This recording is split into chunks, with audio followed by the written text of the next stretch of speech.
Matibag! Pumalpak na naman, anak ng kagwang.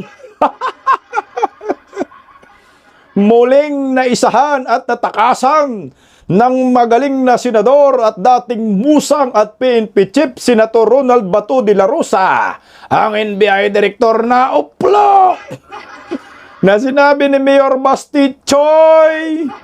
Lala mo, Choy! Hayan, palpak na naman ang intel ni Matibag. Bigo muli na mahanap si Senator Ronald Bato de la Rosa.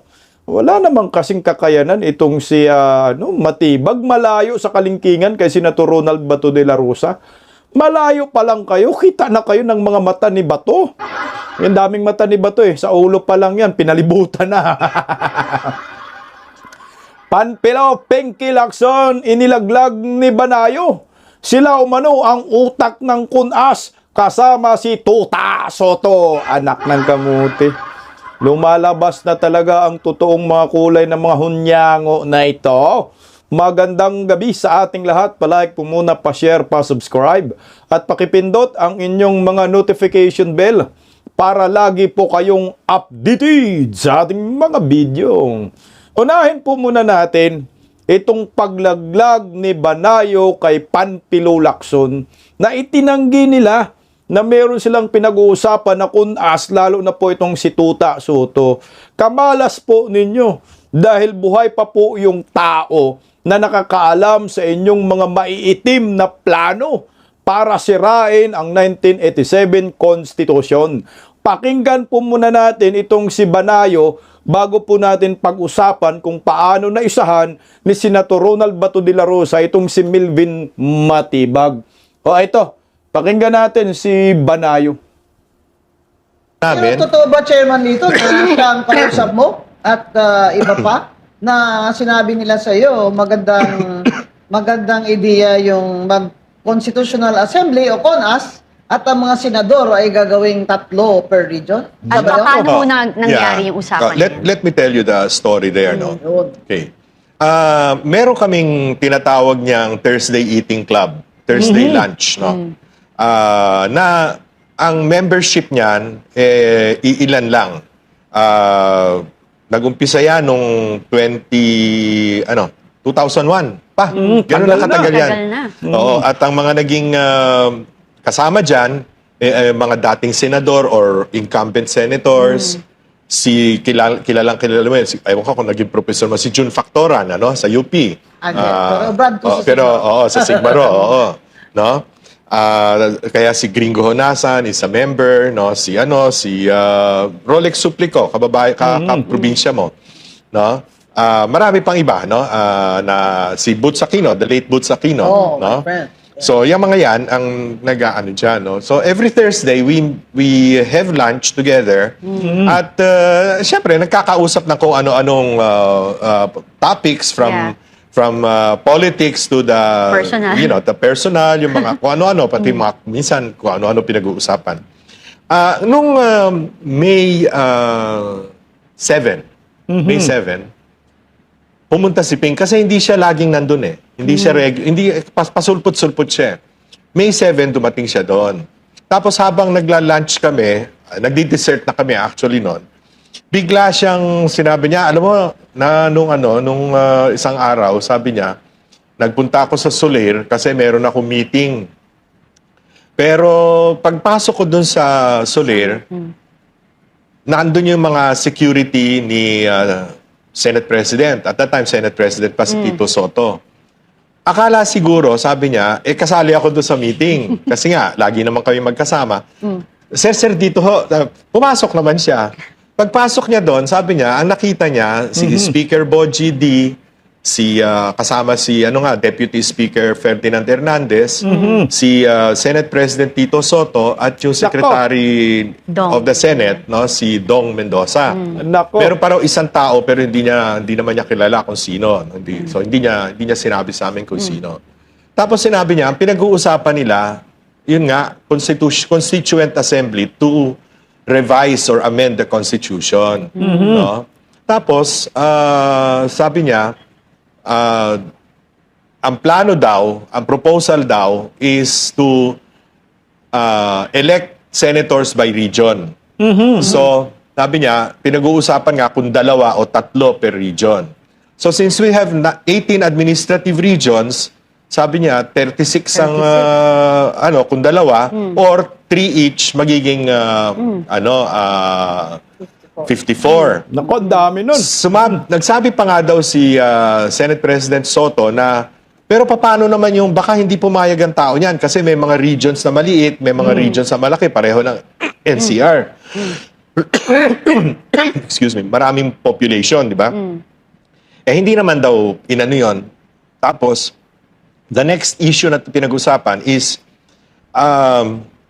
sinabi daw ni sinabi daw nung mga participants, kaya kung magre-regionalize tayo ng Senate, regional election ng Senate, term extension na lang natin yung mga congressmen at saka yung mga senador Nako. na term limited na by 2028 or up for re-election in 2028. So 2031 na mag-e-eleksyon ng legislature. Ang eleksyon sa 2028 will only be for the local candidates, governor, mga ganon, mayor. presidente. Oo. In fairness, wala siyang sinabi sa presidente. No? So I'm just recounting exactly kung ano yung Ano yung pinag-usapan. Tapos, may sinabi pa siya na si Senate President nga, sabi niya, meron pang panukala na ibaba natin ang lower the voting the age qualification for president to 35.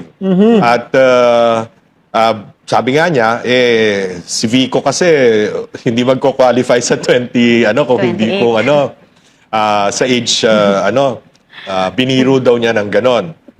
So, yun ang napag-usapan. At wala naman akong, doon sa column ko sa Manila Standard and in previous interviews, wala naman akong dinagdag doon. In fact, I omitted one of the discussion points. Puta, no, laglag si Tuta dito at saka si Pinky. Kamalas-malas nila kasi meron silang kasama na putsang ina, hindi nagsisinungaling. Mantakin mo yung mga plano pala.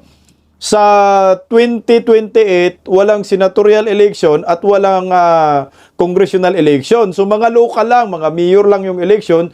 So sa 2031, saka pa mag-e-election. Pero yung presidente walang nabanggit. Pero kasama pa rin po yun, malamang sa 2031 na. So magkaroon nga ng term extension. So ilang taon? 2028, 29, 30, 31, 3 years extension ang gusto na mangyayari ng mga buhaya. So paano po itatanggi ito ni Panfilo Lacson?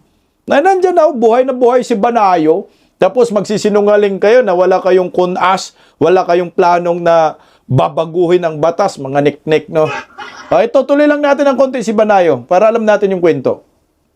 Inomit ko yung sinabi na si Senate President Tito Soto gustong i-lower yung voting age, yung qualification, age of qualification. Kasi nga, pag sinabi ko yon para namang parang babanggain ko si Senate President, no? Na parang pinopromote niya this early si Vico Soto. Yes. So hindi ko yun binanggit sa column ko. But I talked about it as a plot. The title of the column was The Plot. No? And I recounted it the way I'm saying it to you now. And then about, hindi ko naman alam na magkakaroon ng reorganization ng Senate noong Monday na susunod. Kasi yung column ko, I submit that either Saturday or Sunday for Monday. Monday lumabas. Monday naman nagkaroon ng gulo sa Senado. So, immediately naman, itong isang TV channel or news channel, yung Bilyonaryo, asked me to guest sa Spokes, no? So, nag-guest ako doon, I think Wednesday or Thursday, after the reorganization of the Senate. And I said it exactly as I wrote it, no? Tinatanong ako sino ang source ko. Ang sagot ko, hindi ko babanggitin yung source ko unless mag-deny Exactly. si Senate President or si Speaker Boji, mag-deny sila na nangyari yung meeting. Nag-deny sila, di ba? Hindi Hindi. nila dininay. Hindi sila nag-deny. Hindi umimik si Boji, Boji. si Speaker Boji. Umamin si, Tablado. ano niya, Si Si Soto. Tito Soto, ang Nadulas sinabi, mali yung narinig na yan. Yung meeting sa East Ocean, naka-meeting ko, si Speaker Boji, tsaka iba pang pinag-uusapan namin golf. No? At hindi yan. At Golf. so, ako naman, Ah. and I talked with some of my friends, political friends also, some congressmen, and some of the people who were present when, kasi siyam kaming nandoon eh. 10, including myself. I mean, Yeah. no? Kasama doon isang governor, incumbent to, isang incumbent governor, isang incumbent congressman, isang dating congressman, retired na congressman, no? Tapos yung iba puro private, I mean either businessmen or they're already in the private sector. So, tinanong ko rin, nag-usap din kami after that meeting, bakit kaya binulgar ni Ping sa atin yon? I mean, we asked ourselves, bakit kaya? And the consensus was, siguro gusto niyan ilabas yan. Ayaw lang niya na siya ang maglabas. No? Para meron siyang element of deniability. And pangalawa, since malapit siya kay Tito Soto, ayaw niyang ilabas. Correct. Baka ganon. Kaya, alam naman niyang sumusulat ako ng column kasi Oo, kung minsan yeah. nagpapasalamat siya pagka binanggit ko siya.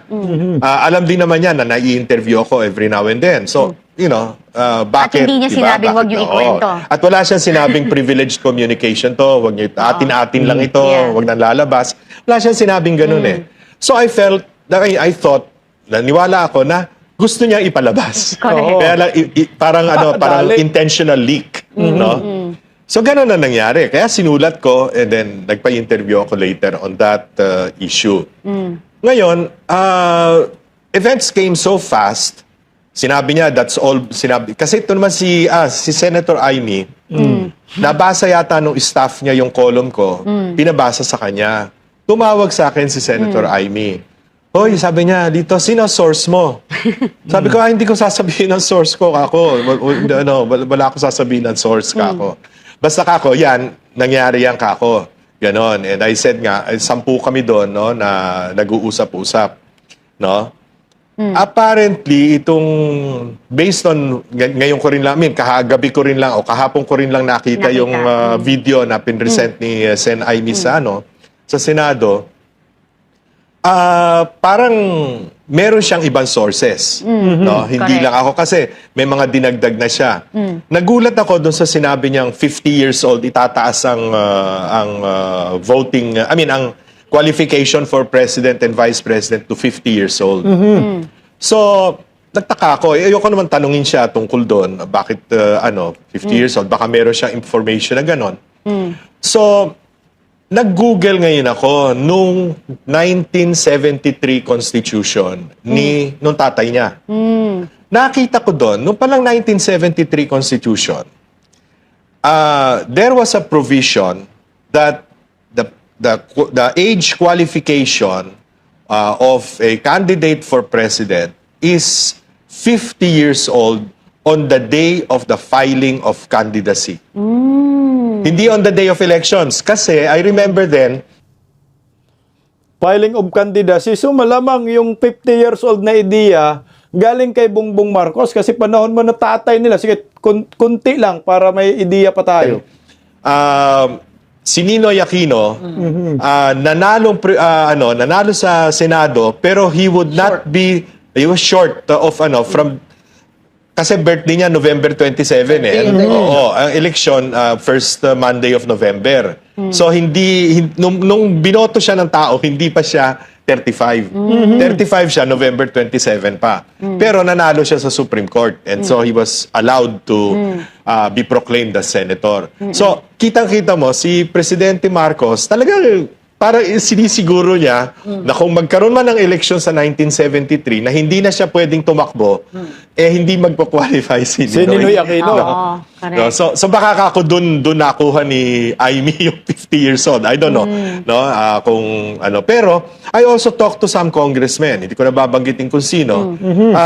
Na kinonfirm nila na meron ngang mga ganong alingas-ngas sa Kongreso. Na ano, term extension na lang ng 3 years, ganon. So, yun ang nangyari dyan. Mabuti naman at kagabi o kahapon, inamin na nila Oo, namin na pala. kung pati yung kung saan nag-meeting, no? Hindi sa East Ocean, kundi sa Soler. At kung ano yung pinag-usapan, no? Exactly as they said, they themselves said. Laglag si Panpilo Lacson. Umamin si Tuta Soto pero hindi niya sinabi na yan ang pinag-usapan, golf daw. So ako sa akin lang maliwanag ang may pakana nito ng si Soto at si Lacson. Pero meron din sa Kongreso, kasabot yung Kongreso. Sino may pakana sa Kongreso? Si Sandro. Kasi yung 50 years old, ideya pala yan ng Marcos Sr. Yung nangyayari kay Ninoy Aquino na hindi pwedeng tumakbo sa pagka-presidente, ganon din ang gagawin nila kay Inday Sara. Pero ito si Pinky Lacson, umamin din. Anak ng kagwang umamin na. Anong gawin natin dito?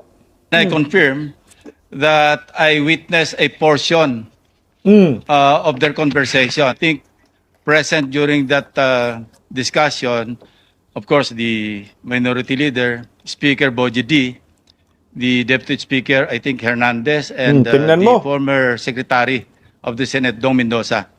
Nagkamali po ako ng paso kasi I was about to attend a board meeting in the same area. And nakita ako nung tao ni Senator Soto. So pinapasok ako, napasok ako, sabi ko, "Ops, mali pala. Ano bang ginagawa niyo rito?" So, ang unang tanong sa akin, tama-tama kasi pag-uusapan namin na kung sakali magkaroon ng charter change, baka pwedeng request ng Speaker of the House kung pwedeng increase yung number of senators to 36 from 24. 54 Ang na naging role ko naman doon, kasi tama-tama, ilan ba yung kwarto doon sa Senate building? O, tingnan nyo. Sabi ko, 65, kasi yun ang request ni Senator Pimentel at that time. Ano? He was also thinking of increasing the number of senators. So, 36 lang kailangan. So, after that, and I confirm na probably ako yung sinasabi ni Lito Banay na source. Because immediately or the following Thursday, we used to have this Thursday eating club Oo, inamin din niya. attended by Tito Banayo, Gringo Hunasan, and several other personalities. Some former senators, former congressmen, incumbent congressmen. So ako naman, walang out of, wala naman seryoso sa pag-usapan. So I shared, sabi ko, kanina nga pala nung Monday or Tuesday, sabi ko na napapag-usapan na i-increase yung number of senators. O, So tingnan mo. parang kwentuhan lang yon. Tingnan nyo ha, magtataka ka. Inilaglag na siya ni Banayo, pero hindi siya nagalit kay Banayo. At kinumpirma pa niya na totoo yun, meron silang usapan. So ngayon, bistado nga ho kayo pagdating sa KUNAS. Baka sinadya nga na ipahilathala mo Banayo para magkaroon ng kumbaga publicity patungkol dito sa pagbabago ng konstitusyon. Ang problema, hindi po pumayag itong majority dyan sa Senado. At nagmistulang nagiging weapon pa ng majority para mabisto ang masama nilang plano sa 1987 Constitution. Ano sa tingin ninyo? Papalusutin kaya ng taong bayan itong si Panpilo Lacson? Huwag na po nating palusutin itong mga hinayupak na to. Mga sinungaling yan, mga hunyango, may mga personal interest eh. Tingnan mo, kagaya nung nangyari kagabi, na nagkagulo na naman dyan sa Senado na patungkol sa teleconference na kinuntra nila yung majority kaya nag-walk out sila. Alam nyo po ba, itong si Lacson, ginawa na rin po niya noon yan eh. Tingnan mo po yan, Lacson, to colleagues, head IPO call to let Trillanes attend Senate session. Kailan po nangyari yan? Yung, kutsak na, resolution ba yan? January 4, 2010, tingnan niyo po, ganong katindi itong si Panfilo Lacson. Meron na pala, di ba, pinupost na si Trillanes mag-attend ka ng teleconference. Oh, para maka-attend ng mga hearing. Sa panahon niya ni Trillanes, di ba? O ito rin naman, mga hunyango din. Ayan, oh. Ano ito? Si Kiko Pangilinan din, pinupost din nila na maka-attend ng teleconference session itong si Laila de Lima. O tingnan mo mga hunyango talaga. Anong klaseng mga senador to? Pag sa kanila pwede. No? Pag sa iba hindi pwede. At feeling biktima pa sila sa mga pagkataong ito. Ganun po katindi. Itong minority ngayon, mga salot. Nasaktan sila kagahapon sa banat ni Senador Marcolita. I-play nga po muna natin yung banat ni Senador Marcolita kasi kanina gusto ko sanang i-play bago natin pag-usapan itong kay Senator Bato de la Rosa. O ito, pakinggan lang natin, mga 5 minutes lang naman eh.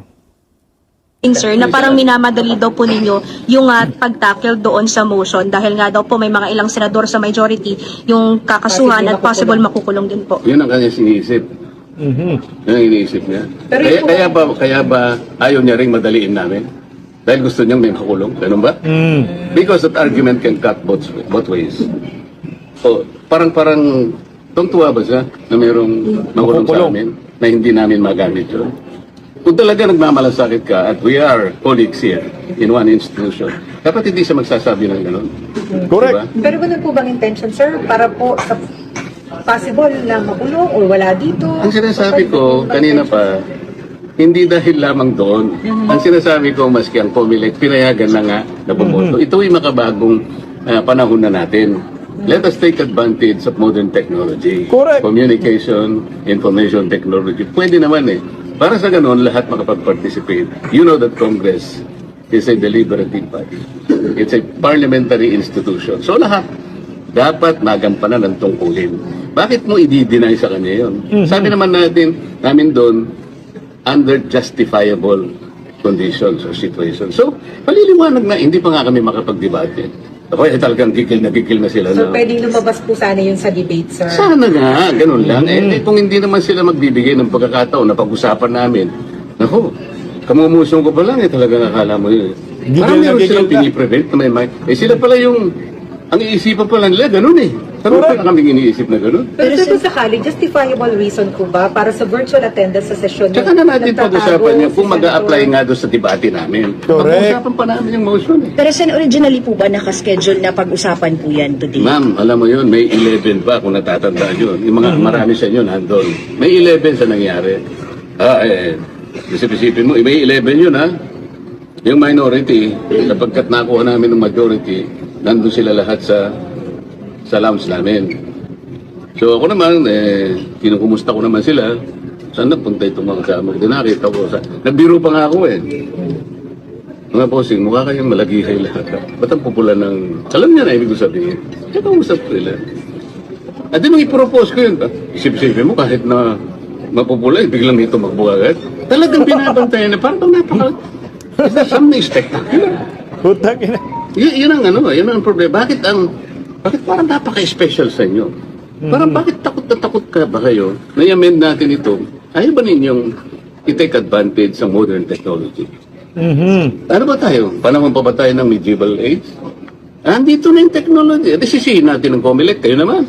Pati internet, ginagamit na ninyo. Pero sir, di ba magbibigay ng special favor sa ibang senador? Kasi kayo, They could say that. Pero wag dapat silang mag-speculate. Payagan muna nila Debate. yung aming trabaho, deliberative body, parliamentary body. Ang problema, kayo alam niyo, merong isang dyan, tatayo. Pag in-interpolate mo, tatakbo. Ngingiti ka, kilala mo. Si Diba? Lacson. referring to- Si Lacson. Wala, ikaw na, kilala mo sila. Si Lacson. Tatayo siya. Pag gusto mo siyang interpolate, tatakbo siya dun sa lounge, o kaya akyat siya, at ang karamihan mong ginagawa, pupunta siya sa inyo. Interview rito, interview doon. Hindi po ganun ang Congress. Hindi po ganun ang Senate. Either nakidebate ka, kung ayaw mo makipagdebate, you have no right Mm. to become a senator of this republic. Correct. Kung mag-walk out ka lang, kayo po. Eh ngayon po, baka ang iniisip nila ngayon, parang kami na naman ang masama. Hindi po kami nag-walk out. You just imagine this. Hindi ba kami, mga mature na tao, napag-usapan namin ito? Inoto po kami para pagdebatihin ang lahat ng bagay. Bakit ka mag-walk out? Bakit ka mag-walk out? Yung mandato bang binigay sa iyo ng bayan, hindi importante sa iyo. Natatakot ka bang makipag-debate? Correct. Yun ang problema nila eh.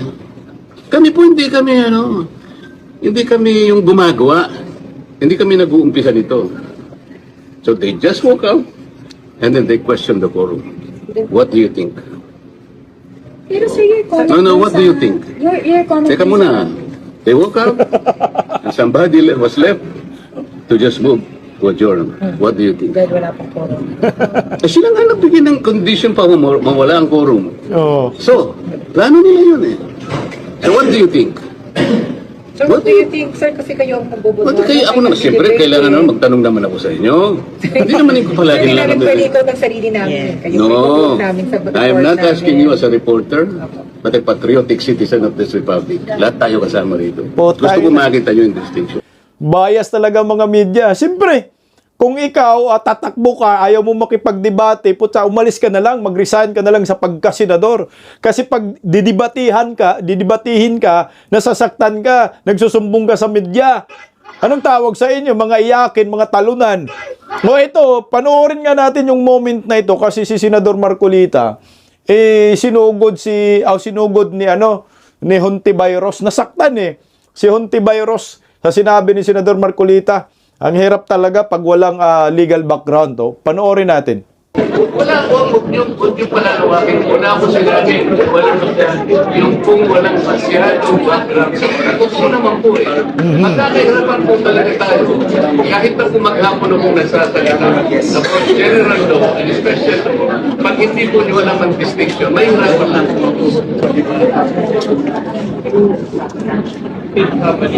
Pupuntahan talaga yan. Iyak si Beros. Sinabi, pag wala pong masyadong background, nahihirapan po tayo magkaintindihan. Napakasimple po ng pinapalit ko. Ma'am, alam mo ba ninyo yung diferensya ng special law or saka yung general law? Kaya ako po binibigay na paliwanag yun. Paano ko po ibibigay na paghahalimbawa sa inyo kung hindi po niyo maintindihan ano po yung distinction, ang special law, the general law. Pag kinakapit ko naman po Saktan si Beros. huwag niyo palalawakin. Wala ko sinabi, walang yung kung walang masyadong background sa mga. Gusto naman po eh. Magkakahirapan po talaga tayo. Kahit na po maghapon na pong nagsasalita sa general law and special law, pag hindi po niyo walang distinction, may hirapan lang po. So magkakaroon lang po tayo ng di pagkakaulugan. Huwag po ninyong bibigyan ng pagkakaulugan. Malinis po yung hangarin po ng paglalahad because to me, ito po ay napakasimple. Si Kasi Bilbao, duwag pala. Kapag sinabi namin, akala mo, kami ko'y mayroong masamang hangarin. Hindi po. Gusto ko pong malinawan ninyo. I am precisely defining the distinction between a general provision and a special provision. Ako kayo magbibigay ng ganun po. Pinipilit kong ipaliwanag po sa abot ng aking kakayang may paliwanag sa inyo unless and until we understand the distinction between the two. Baka po pagtibati lang po tayo ng matagal. So wag po niyong bibigyan ng masamang kaulpan. Pinipilit ko pong makatulong sa ating lahat.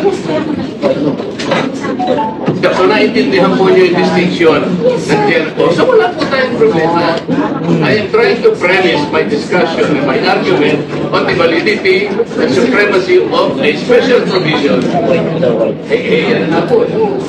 Pinapiginggan po kayo, pero ayaw nyo naman akong pakinggan. Napakasimple po ng distinction na binibigay ko. Huwag po, ang pakiusap po lang po, huwag kayong magbibigay ng masamang kahulugan. I am only precisely placing a distinction between the two. Yun naman po, wala pong ibang masamang kahulugan doon. Kasi po yung kayo na pre-premise na gano'n. Huwag pong gano'n. Explain ko lang natin para hindi Huwag pong gano'n. Huwag gano'n.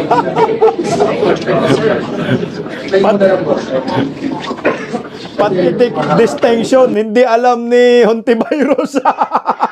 Alam mo ba ang ibig sabihin ng distinction? Sabi niya alam. Puntahin na si Erwin Tulfok, no?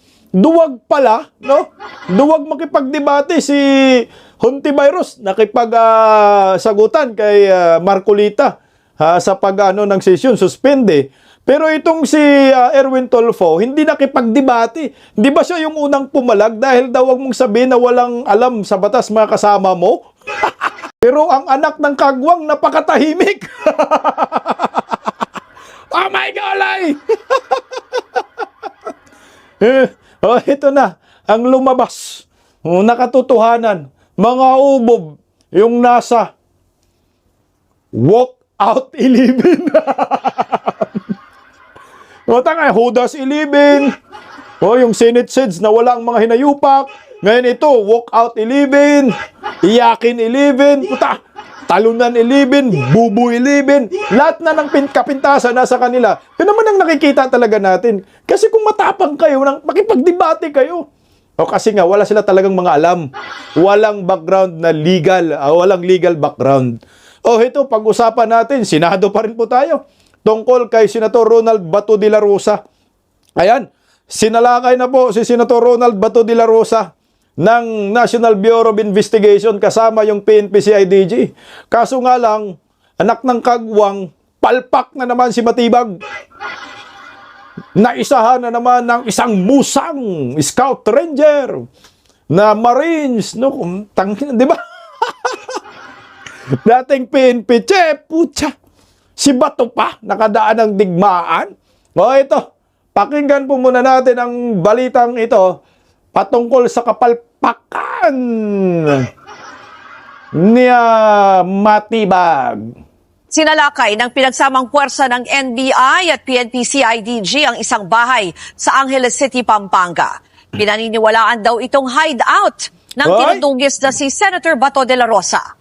Ayon sa Barangay Balibago, mag-aalas sa isang umaga kanina nang makipag-ugnayan sa kanila ang mga otoridad para sa isasagawang law enforcement at search operations. Hinahanap raw sa isang subdivision doon ang sasakyan na nagsilbing backup vehicle nung sumukay si De La Rosa sa kotse ni Senator Robin Padilla paalis ng Senado noong May 14. Hinahanap rin daw sa lugar ang isa pang pick-up vehicle na pag-aari umano ng isang Lakay Carino na tsuhin daw ni Senator Padilla. Bigong makita roon ng senador at ang mga hinahanap na sasakyan.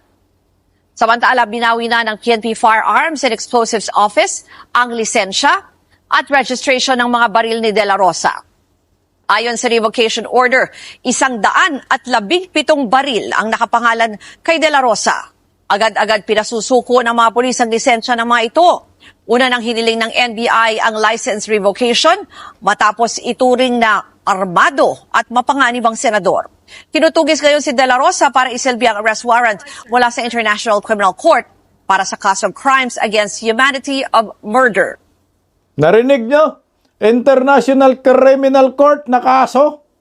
Yan lang ang hawak ninyo. Walang kaso si Bato sa bansang ito. Mga tuta kayo ng International Criminal Court. O ano? Pag magsampa tayo ng kaso, kukuha ng barangay clearance, NBI clearance, kukuha tayo sa Netherlands, sa ICC. Libre ninyo, sagot ninyo. Putyang balita, no? Hindi man lang sinabi nila, pumalpak si Matibag. Hindi man lang sinabi nila, hindi na-aresto si Bato. Putsak talaga naman tong mga bayarang media, oh. O, ito po ang katotohanan dyan, oh. Ito, panoorin natin. Ito post po, share post po ito ni Israelito Torion. Ang post ni Attorney Riz Del Rosario, breaking, the NBI and PNP-CIDG conducted a raid on the house of uncle of Senator Robin Padilla in a subdivision in Angeles City, Pampanga, where Senator Bato de la Rosa is believed to be hiding. Bato was not found. Tang inumin, oh. Anong klaseng intel yan, Matibag? Palpak ka na naman. Kung ako bubuim, tanggalin ko na to eh. Walang kwenta tong NBI director, yung intel sablay. Itong masaklap. Oh, sabi ni Israelito Torion, sunod-sunod na ata ito na iba-ibang bahay ang pinapasok ng NBI. Walang search warrant, martial law na ba tayo? Putya, illegal nga lahat yan. Unang-una, ang dala nilang warrant of arrest, hindi po nanggagaling sa local court. Illegal na yan. Pangalawa, pumupunta po sila dyan sa pribadong bahay, ay wala po silang dalang search warrant. Alam nyo po ba yung search warrant? Specific pa naman yan. Hindi po pwede na may dala kang search warrant kung ano-ano lang. Putya, anong nangyari sa inyo? Mga uplok, mga tuta ng International Criminal Court? Ang sabi nga ho ng asawa ni Senator Ronald Bato de la Rosa wala daw wala daw warrant of arrest na dala tong mga hunghang. Wala rin ding search warrant. Ito yung matindi Meron pong isang ito, ipapakita ko po sa inyo. Post po ito ni Choli Abilia Kabanban. Okay, ito ay CCTV footage. Nakitang-kita po yung NBI CIDG riding team sa bahay po nila ng umaga. Sana para patas, mapuntahan din nila ang lahat ng iba-ibang kaibigan ni Senator Bato para hindi naman magmukhang ako lang ang nasi-single out. Ito pala ang bahay ni Choli Abilia, yung pinuntahan. Natingnan mo, ito kitang-kita sa CCTV.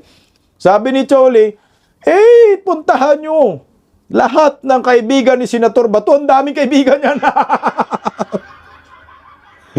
Tangina, pati bahay ko, baka puntahan, kaibigan ko rin Tingnan mo naman, kitang-kita sa CCTV footage. Ayan, parating na si Matibag. Kaya siyempre, nung nandyan si Senator Bato na monitor na ngayon, tangan ba nandyan na? Last mo Matibag. Hindi dapat sana. Bago. Natawa ako. Matibag. Malayo pa kita na sa CCTV. Siyempre, Senator Bato. Tangina, mala na sa barangay pa lang kayo, sibat na ako. Ay, sorry. Pikat ka Matibag. Ito pa, naka-cancel to. Sinugod nila si Bato. Alas 6 ng umaga sinugod. May poste ba to?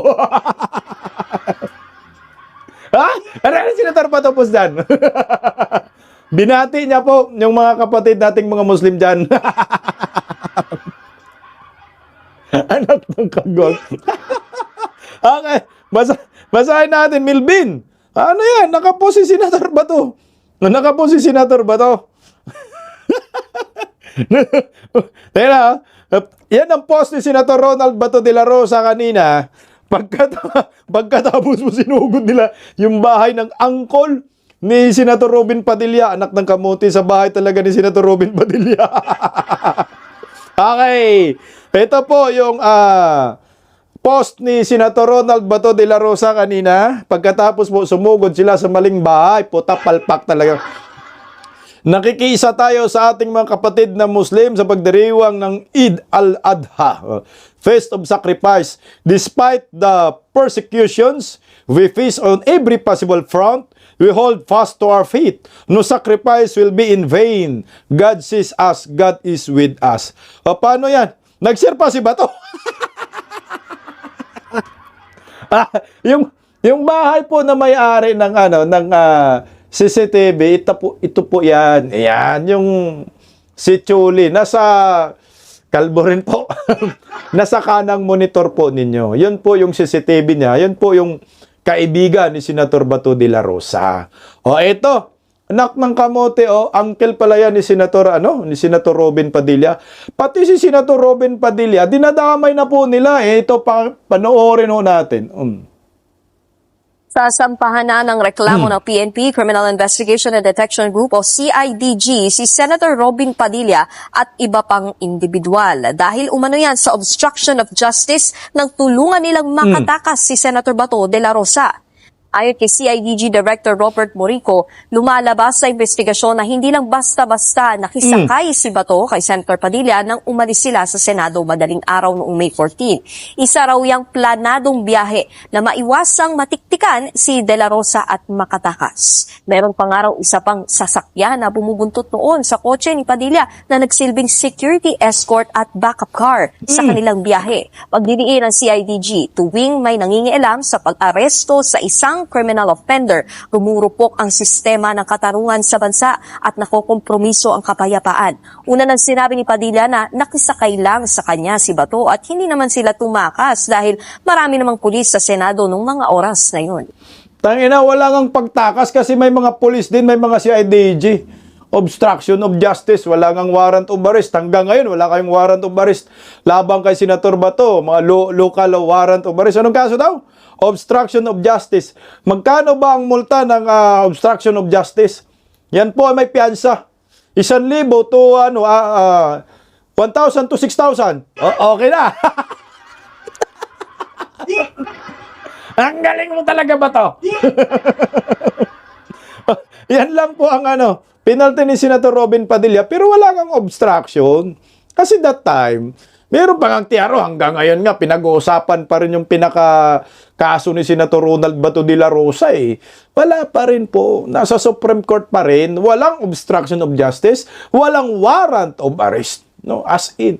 Alam mo, ako naintindihan ko siguro yung TRO na yon kasi anak ng kamuti, hindi naman tayo, wala naman tayong jurisdiction ng International Criminal Court. Hindi na kailangan. Harangin, dapat tanggalin. Dapat pinapaalis, pinapawalang bisa, no? Yung warrant of arrest ng International Criminal Court laban kay Senator Ronald Bato de la Rosa. Galingan mo, Senator Bato. Okay, alam mo, ako sa akin wala pong masama kung si Senator Bato hanggang ngayon ay hindi pa rin magpapakita kasi unang-una wala siyang kaso. As in, zero kaso. Siguro kung may kaso, kung gusto niyong mapalabas si Senator Bato sa kanyang lungga, sampahan niyo ng kaso. No? Diyan sa korte, kung saan-saan regional trial court, sampahan niyo ng kaso. Para magkaalaman kung may kaso na talaga. Kasi pag may kaso, di ba? Kung may local warrant of arrest labang kay Senator Bato, kung lalabasan, di siyempre si Bato susunod po sa ating batas. Sa sariling batas natin. Yan po ang maliwanag dyan. Si Lacson nga may batas talaga ng Pilipinas na nag-uutos na dakpin si Lacson, wanted si Lacson, fugitive si Lacson. Saan si Lacson? Lumayas, anak ng kamuti. Pero bakit pinaghahanap si Bato sa Pilipinas? Di ba? May nag-post. Nasa New York daw eh. Pinatulan nga rin ng Bureau of Customs at NBI yan eh. New York, New York. Putay na, inistalo na naman yung mga bubunistang tanganista na tumatambay sa Bisdak, Pilipinas. Ayan, good luck sa'yo, Senator Bato. Gamitin mo yung kapangyarihan mong maladaga. Wala, talo ka talaga dito matibag. Kasi si Senator Bato, magaling yan. Ang dami na niyang kakayahan pagdating sa law enforcement. Si Senator Bato naging PNP chief, Musa, PMAyer, sanay sa digmaan. Putya, wala kayong panama at saka ako'y naniniwala na bago pa makarating yung operatiba ninyo kunyari sa kinaroroonan ni Senator Bato, si Senator Bato nakatanggap na ng intel. To. Alis ka na to, papunta na si Matibag to. Hindi ako naniniwala. Natatablahin si Senator Bato ng kanyang mga kasamaang kapulisan. Otsa, pagdating ng 2027, 2028, ito po ang mangyayari dyan. What for example, si Senator Bato, hindi talaga ninyo makikita. Si Bantag nga, ilang taon, hindi pa rin ninyo po makikita. Hanggang 2027. Pagdating ng 2028, magpapalit ng liderato. Pag naging presidente si Vice President Inday Sara, maging presidente naman talaga si Inday Sara. Yung kaso ni Bato, wala yan. Mawawala yan. Simple lang ang gagawin ni Inday Sara. Maglabas si Inday Sara ng kautusan. Executive order. Na walang jurisdiction ang ICC sa Pilipinas. na kahit anuman ang gagawin ng ICC, ipawawalang bisa po natin lahat ng mga warrant nila dahil wala silang jurisdiction. Kaya yan, pwedeng gawin ng presidente. At gawin ni Inday Sara, yung ginagawa ng Russia, kasuhan lahat ng sangkot dyan sa International Criminal Court. Yung International Criminal Court, kasuhan lahat ng mga huwis nila at i-convict, gawing wanted at parusahan ng habang buhay na pagkakulong. O, di ba? Kasama dito si Bongbong Marcos, kayo, Remulla Brothers, NBI Director Matibag, kasuhan din po kayo. At iutos ng Presidente Inday Sara sa ICC na ibalik nyo sa Pilipinas si former President Rodrigo Roa Duterte. Kasi pag hindi po ninyo ibalik, magpapadala kami dyan ng puwersa galing sa Amerika at Russia para kunin namin si Duterte patay. O, tapos na. Wala nang kaso ni Bato. Lahat ng kaso ng mga ICC, ngayon si Kuya Bongo na naman, tapos na yan. Game over na. Kaya, kapit lang, Senator Bato, kunti na lang. Wala nang 2 taon. Matatapos na yung problema ng Pilipinas dahil sa ICC. Dahil ang ICC ang nagpapagulo sa bansang ito. Paggising sa umaga, tanghali at gabi, nakikita ko ang post niya, ang hapdi. Paano nga ba to? Di ako makatanggi. Watch ko na lang at isipin ng mabuti. Bisdak Pilipinas. Bisdak, tinig ng katotohanan. Sa bawat vlog may laban sa kasinungalingan. Mulat ang mata, gising ang masa. Bisdak Pilipinas, para sa bayan, gumigising sa diwa. Sa likod ng kamera, tapang ang dala, walang sinasanto kung mali ang gawa. Hinay-hinay, pero palaban. Boses ng tao sa digital na labanan. Bisdak, tinig ng katotohanan. Sa bawat vlog may laban sa kasinungalingan. Mulat ang mata, gising ang masa. Bisdak Pilipinas, para sa bayan, gumigising sa diwa.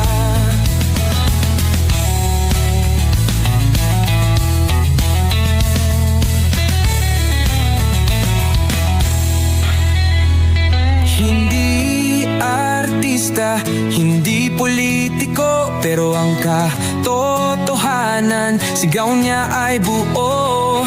Sa YouTube o Facebook man siya makita, may aral ka pa rin, may uwi sa bawat salita. Bisdak, gising sa katotohanan, di lang kwento, kundi panawagan. Sa bawat Pilipinong naghahanap ng liwanag. Bisdak Pilipinas, kasama sa pagbangon ng bayan. Bisdak Pilipinas, boses ng masa, gising ang diwa. Sa vlog mo, may pag-asa.